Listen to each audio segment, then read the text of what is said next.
ఏపీలో స్థానిక సంస్థల ఎన్నికల నిర్వహణకు ప్రభుత్వం కసరత్తు వేగవంతం చేసిన వేళ ఉత్తరాంధ్ర ముఖద్వారమైన శ్రీకాకుళం మున్సిపల్ కార్పొరేషన్లో మేయర్ పీఠం కోసం రాజకీయ వేడి రాజుకుంది. దాదాపుగా 2 దశాబ్దాలుగా న్యాయపరమైన చిక్కులతో నిలిచిపోయిన ఎన్నికలు త్వరలోనే జరిగే అవకాశం ఉందన్న సంకేతాలతో కూటమిలో ఆశావహుల హడావడి పతాక స్థాయికి చేరింది. 2024 అసెంబ్లీ ఎన్నికల్లో టికెట్ దక్కని మాజీ ఎమ్మెల్యే గుండా లక్ష్మీదేవి అనూహ్యంగా మేయర్ రేసులోకి రావడం, సీఎం చంద్రబాబు మంత్రి లోకేష్లతో భేటీ కావడం జిల్లా రాజకీయాల్లో ప్రకంపనలు సృష్టిస్తోంది. ఒకవైపు మాజీ ఎమ్మెల్యే కుటుంబం, మరొక వైపు స్థానిక నాయకత్వం ఆశీస్సులు కోరుతున్న ఆశావహులు, ఇంకొక వైపు మిత్రపక్షాల నుండి వినిపిస్తున్న పేర్లు. దీంతో ఎన్నికల నోటిఫికేషన్ రాకముందే రాజకీయ వేడి రాజుకుంది. అసలు అధిష్టానం ఎవరికి గ్రీన్ సిగ్నల్ ఇస్తుంది? మాజీ ఎమ్మెల్యే కుటుంబానికి అవకాశం వస్తుందా, లేక స్థానిక నాయకత్వం సూచించిన అభ్యర్థికే టికెట్ దక్కుతుందా? అసలు శ్రీకాకుళం జిల్లా రాజకీయాల్లో ఏం జరుగుతోంది? ఈ స్టోరీలో చూద్దాం. ఉత్తరాంధ్రలోని శ్రీకాకుళం మున్సిపల్ కార్పొరేషన్కు సంబంధించి గత కొన్నేళ్లుగా కోర్టులో నలుగుతున్న న్యాయపరమైన వివాదాలు ఒక కొలిక్కి వస్తున్నాయన్న సంకేతాలు వెలువడుతున్నాయి. దీంతో నగరంలో మేయర్ ఎన్నికలపై రాజకీయ చర్చ ఒక్కసారిగా ఊపందుకుంది. ఈసారి మేయర్ ఎన్నిక ప్రత్యక్ష పద్ధతిలో జరిగే అవకాశాలు ఉండడంతో అభ్యర్థి ఎంపిక అనేది కేవలం వార్డు కార్పొరేటర్ల మద్దతుపై కాకుండా నేరుగా నగర ప్రజల ఓట్లను ఆకట్టుకునేలా ఉండాల్సిన పరిస్థితి ఏర్పడింది.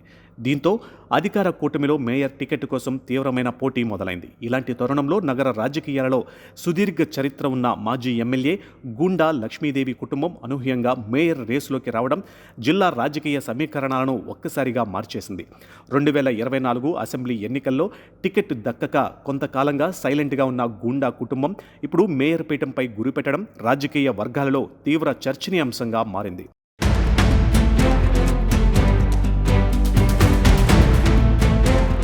ఇటీవల మాజీ ఎమ్మెల్యే గుండా లక్ష్మీదేవి ముఖ్యమంత్రి నారా చంద్రబాబు నాయుడు, మంత్రి నారా లోకేష్లతో ప్రత్యేకంగా భేటీ కావడం రాజకీయ వర్గాలలో పెను దుమారం రేపింది. ఈ భేటీలో శ్రీకాకుళం మేయర్ అభ్యర్థిత్వం గురించే ప్రధానంగా చర్చ జరిగినట్లు తెలుస్తుంది.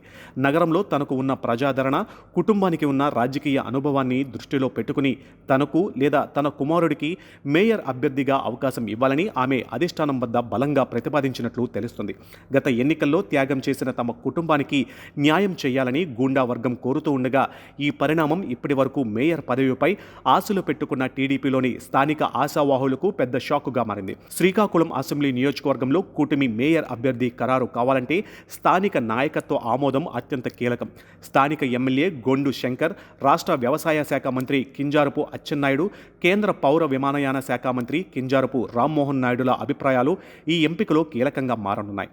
స్థానిక ఎమ్మెల్యే గొండు శంకర్తో పాటు మంత్రులు అచ్చెన్నాయుడు, రామ్మోహన్ నాయుడుల ఆశీస్సులు ఎవరికి ఉంటే వారికే మేయర్ టికెట్ దక్కే అవకాశాలు ఎక్కువగా ఉన్నాయని క్యాడర్ భావిస్తుంది. గూండా కుటుంబానికి టికెట్ ఇస్తే పార్టీలో మళ్లీ పాత ఆధిపత్యం పెరుగుతుందనే ఆందోళన కొందరిలో ఉంటే నగరంలో గెలిచే సత్తా ఆ కుటుంబానికే ఉందని మరికొందరు వాదిస్తున్నారు. ఇప్పటి వరకు తమకు అనుకూలంగా సాగుతుందని భావించిన మేయర్ రేసులోకి గూండా కుటుంబం రావడంతో ఇప్పుడు అధిష్టానం ముందు తమ బలాన్ని చూపించుకోవాల్సిన పరిస్థితి ఏర్పడిందని ఆశావాహులు భావిస్తున్నారు.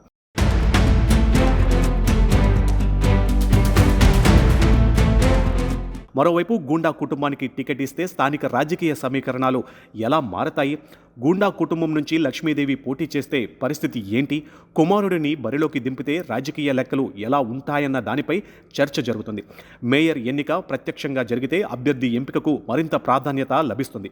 మేయర్ అభ్యర్థి కేవలం పార్టీ క్యాడర్ను మాత్రమే కాకుండా నేరుగా నగర ప్రజలను ఆకట్టుకోవాల్సి ఉంటుంది. అభ్యర్థి వ్యక్తిగత ఇమేజ్, కుటుంబానికి ఉన్న రాజకీయ పరిచయం, గతంలో చేసిన కార్యక్రమాలు, స్థానిక నాయకులతో సంబంధాలు, సామాజిక సమీకరణాలు, వార్డు స్థాయిలో ఉన్న బలం ఇవన్నీ ఎన్నికల్లో కీలకంగా మారే అవకాశం ఉంటుంది. తమకు అవకాశం వస్తే గెలిచే రాజకీయ బలం ఉందని గూండా వర్గం చెబుతుంది. వైసీపీ నుంచి కూడా గూండా కుటుంబానికి కొన్ని రాజకీయ సంబంధాలు, స్థానిక మద్దతు ఉందన్న ప్రచారం వినిపిస్తుంది. అయితే ఇవన్నీ కూడా ఎన్నికల సమయంలో మాత్రమే అసలు బలం ఎంత అన్నది తేలే అంశాలు.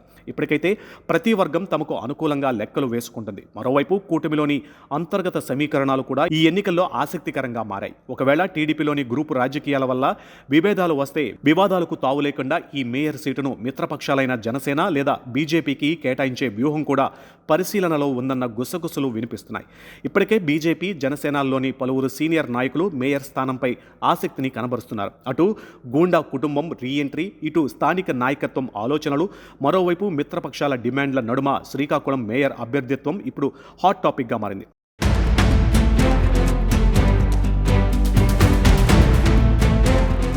అయితే ఎన్నికల నోటిఫికేషన్ వచ్చే వరకు ఎన్ని చర్చలైనా జరగొచ్చని, చివరి నిమిషంలో అధిష్టానం నిర్ణయం కూడా మారవచ్చుంటున్నారు విశ్లేషకులు. శ్రీకాకుళం మేయర్ ఎన్నికకు సంబంధించిన న్యాయపరమైన అంశాలు ఒక కొలిక్కి వస్తున్నాయన్న సంకేతాలు రావడంతో ఎన్నికల కంటే ముందే మేయర్ కుర్చీ కోసం రాజకీయ పోరు మొదలైంది. గూండా కుటుంబానికి చంద్రబాబు గ్రీన్ సిగ్నల్ ఇస్తారా, లేక స్థానిక త్రయం సూచించిన అభ్యర్థికి పట్టం కడతారా అన్నది తేలాల్సి ఉంది. మరి అధిష్టానం ఎలాంటి రాజకీయ సర్దుబాటు చేస్తుందో వేచి చూడాలి.